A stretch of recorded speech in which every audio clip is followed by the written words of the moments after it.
অনেক দিনের স্বপ্নটা পূরণ করি তাহলে। আচ্ছা ঠিক আছে। আচ্ছা ভাবি, আমার অনেক দিনের ইচ্ছে ছিল তোমাকে একটু কাছে পাওয়ার। তোমাকে আসলে কিভাবে বললো, টাকা ছাড়া তো আসলে কোনো কিছু হয় না। ভালোবাসা অনেক বোঝাতে চাইছি যে তোমাকে আমার ভালো লাগে, কিন্তু তুমি এটা বুঝতে পারোনি। তাই চিন্তা ভাবনা করলাম যে ভাবিকে কাছে পাওয়ার একটাই উপায়, সেটা হচ্ছে টাকা।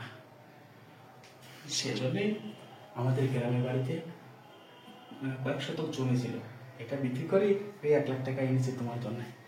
যে টাকা হলে তো সবই করা সম্ভব। ঠিক আছে বুঝলাম, কাউকে যেন বলিস না। আরে তুমি কি পাগল হয়েছো? কাউকে বলি এ কথা? দেখ, তোর ভাইয়া কিন্তু জানতে পারলে আমার সংসার একদম রসাতলে যাবে। ভাই জানতে পারলে কি আমাকে ছেড়ে দেবে? আমারও পিঠের উপর গরুম বাজাবে। অতএব তুমি যখন ভাইকে বললো না, আমিও ভাইকে বলবো না। আজকের একদিনই। তোর ভাই কেন কোনো পক্ষী যেন টেন না পায়, বুঝেছিস? আজকের একদিনই। তারপরে যদি তোমার ভালো লাগে, তুমি যখন ডাকবে আমি তখনই যাবো। ঠিক আছে। তাহলে অনেক দিনের স্বপ্নটা পূরণ করি তাহলে। আচ্ছা ঠিক আছে। আচ্ছা